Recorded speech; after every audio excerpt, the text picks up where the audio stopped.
Edward is the same color as Thomas and the same size as James. He can pull coaches and push freight cars.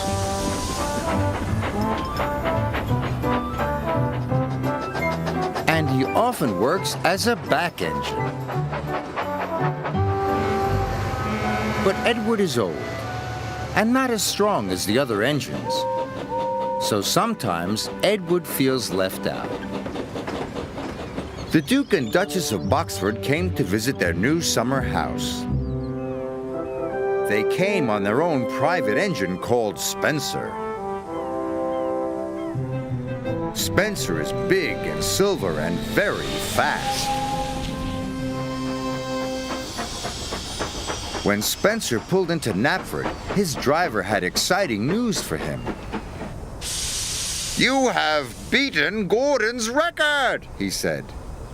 "Of course," boasted Spencer. "I'm faster and finer than all the engines on Sodor put together." Sir Topham Hatt's engines were very cross. "Spencer's just a big silver show-off," sniffed Gordon, and everyone agreed. Sir Topham Hatt spoke to the engines. "Spencer will take the Duke and Duchess to their summer house. Another engine will take their furniture." Sir Topham Hatt's engine saw the chance for a race. "Please, sir," said Thomas, Percy, Gordon, and James all together. "May I go?"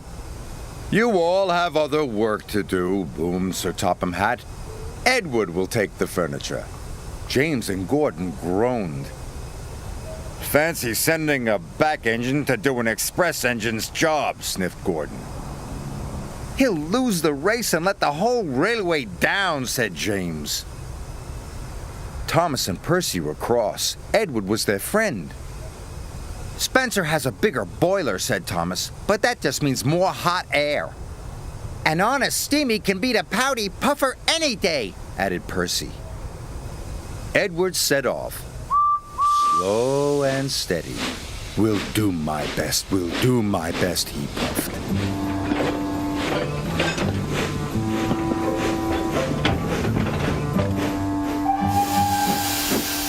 Spencer set off and quickly passed Edward. "I've won already," he boasted. And with a whoosh, he was gone.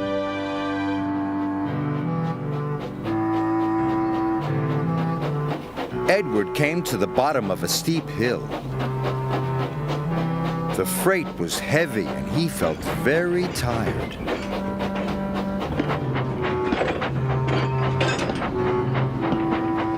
He huffed and he puffed and was soon at the top. He could see Spencer in the distance and chased him at once. Edward raced down the hill. Spencer stopped at Wellsworth Station. The Duke and Duchess wanted to buy some tea and cakes from the refreshment lady. Edward teetered into view.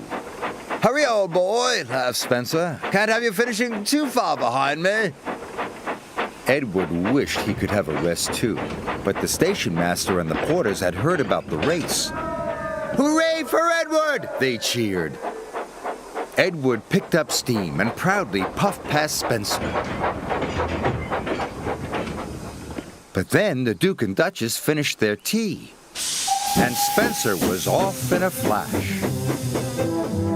He roared past Edward. Fastest and best, he boasted. Edward was nearly out of puff. The furniture felt heavier than ever.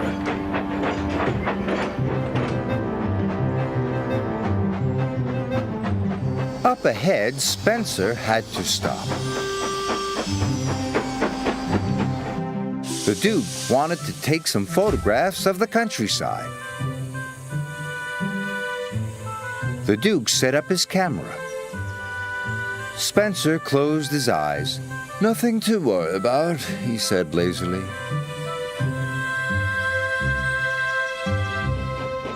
Gordon was returning to Brendam Docks. He passed Spencer and knew Edward must be losing the race. "Edward is a waste of steam," he sniffed. But when Gordon passed Edward and saw how hard he was trying, he felt bad about what he had said.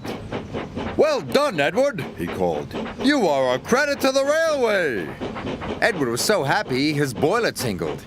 He found puff he never knew he had. The Duke and Duchess had finished taking photographs and were back on board. "Time to go," said Spencer's driver and rang the bell. But nothing happened. Spencer was dreaming of victory. He didn't hear the bell. And he didn't hear Edward puffing past him. Spencer's driver rang the bell again. When Spencer finally opened his eyes, he could see Edward heading towards the summer house. Nearly there, he gasped. Spencer took off as fast as he could. But as he reached the siding, his driver ordered him to slow down. "These are old tracks and you are a very heavy engine," he said. "You must go slowly." Spencer had no choice. He had to slow down.